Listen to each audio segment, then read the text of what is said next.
Okay, this is part 2 for the 4-8 notes. I'll just jot that down, make sure you guys are tracking along with me here. Talking about imaginary numbers. We said that it's imaginary numbers, when I did the first part, we said it's a part of, well, sorry, I always get that twisted. Real numbers are a subset of complex numbers, and the big part of this complex numbers is imaginary numbers. And we talked a little bit about that previously, about how imaginary numbers, it's like I squared equals -1, I is the square root of -1, and all that. Taking that a little bit further here, an imaginary number, that's what it says at the top of your page 3 here in the notes, is any number of the form a plus bi, where a and b are real numbers, and b is not equal to 0. So what does that mean? Together, those things form up what's called a complex number. Here's some examples of that. 3 plus 2i. That is a single complex number. And I know it feels weird because it's like two numbers kind of in one, but that together is considered just a single complex number. Okay, just like 5 minus 4i. That is a complex number. So is 8 plus 3i. That is a single complex number. Now, within that, there's the two parts. We said above A and B, right? A is just kind of your normal part. The 2i or the 4i or the 3i, that's your imaginary part, okay?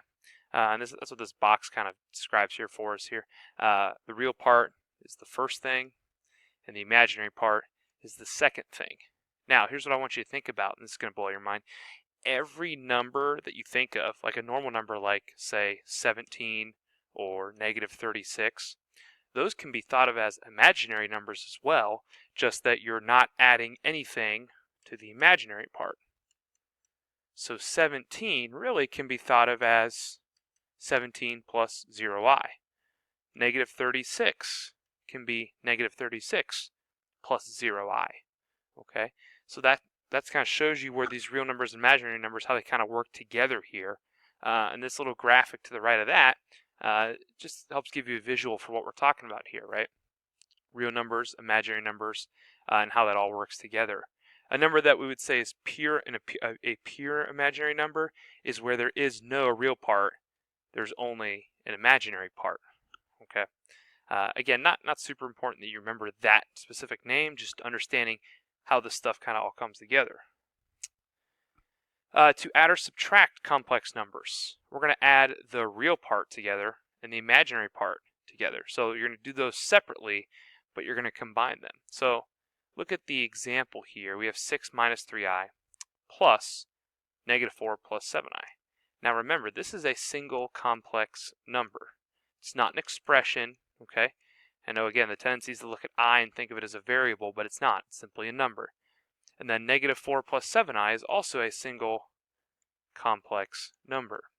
Now what you're going to do is you're going to combine the real parts, which is 6 and -4, and then you're going to combine, separate from that, the imaginary parts. So like -3i and -7i. So 6 and -4 gives us 2. -3i plus 7i gives us 4i. Our answer to this would be 2 plus 4i. Same idea with the subtraction over here. We have 5 minus 3i minus -2 plus 4i. So let's combine the real parts, 5 minus -2, which is 7, and then combine the imaginary parts, -3i minus 4i. -3 minus 4 is minus 7i. So there's our answer for that one, okay? Hopefully that helps make a little bit of sense. Go ahead and go to the next page. This will be the last page we do here. This is multiplying now complex numbers. I know it says dividing. We're not going to really do too much of that. We're just going to worry about multiplying and looking at what that looks like. So first you have 3i times 5 plus 2i. Now this is like any other math-related problem. Whenever you have a parentheses in front of a binomial like this, you're going to distribute it to both terms. So 3i times 5 is going to give us 15i. You do multiply those numbers together like you would any other number. 3 and 5 is 15. Now the trickier thing about this comes when you do the second part. 3i times 2i. this is where things get a little different for us. What we're going to get here is 6 from 3 times 2, and then you're going to get I times I. So you're going to get I squared. Okay. Now I got to point out to you, remember what we said initially about I was that these were some of the basic properties, right?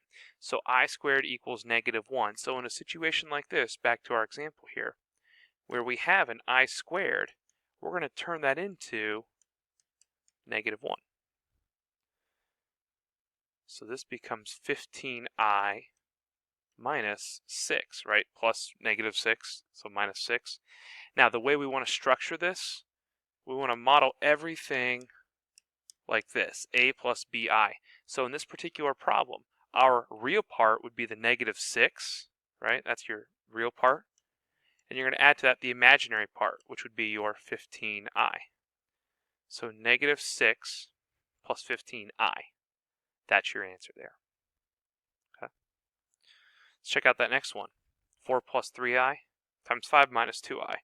This we want to FOIL, right? This goes back to your algebra days, first, outside, inside, last.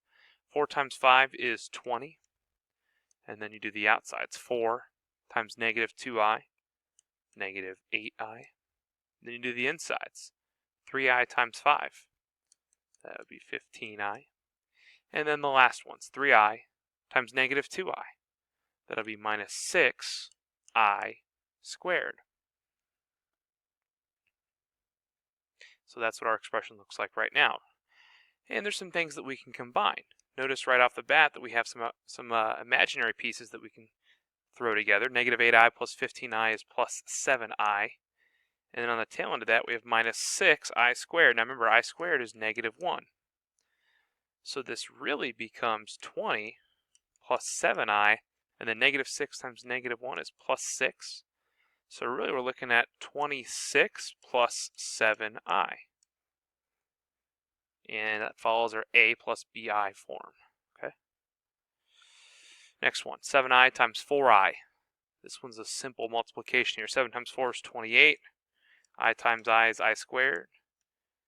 So that's 28 times -1, which is -28. Okay. And the last one here, 4 plus 5i times 4 minus 5i. So let's go ahead and FOIL this again. 4 times 4 is 16. 4 times -5i minus 20i. And 5i times 4 is plus 20i. And the last piece, 5i times -5i is minus 25i squared. So let's take a look at what happens here. We got 16 minus 20i plus 20i. That's going to cancel out. So that takes us down to -25 times I squared, which again is -1. Now -25 times -1, this becomes 16 plus 25, right? Double negatives.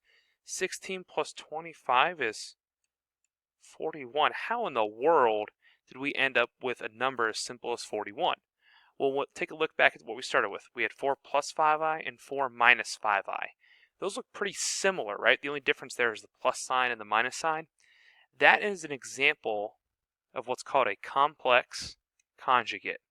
Okay, and those follow this structure right here. A plus bi times a minus bi. It's the same thing, just one of them is being added, one of them is being subtracted. And the cool thing is this, the product, whenever you multiply a complex conjugate, is always a real number, a single number, just like 41. You started out with something crazy, right? 4 plus 5i times 4 minus 5i. And as we went through all the steps, we got to a single whole number. Okay. So complex conjugates are pretty cool like that. So that's all we're going to do for part 2 of the notes. Okay. You've got some homework to work on. There's bookwork and worksheet, so you guys can get going on that. Okay. Thanks.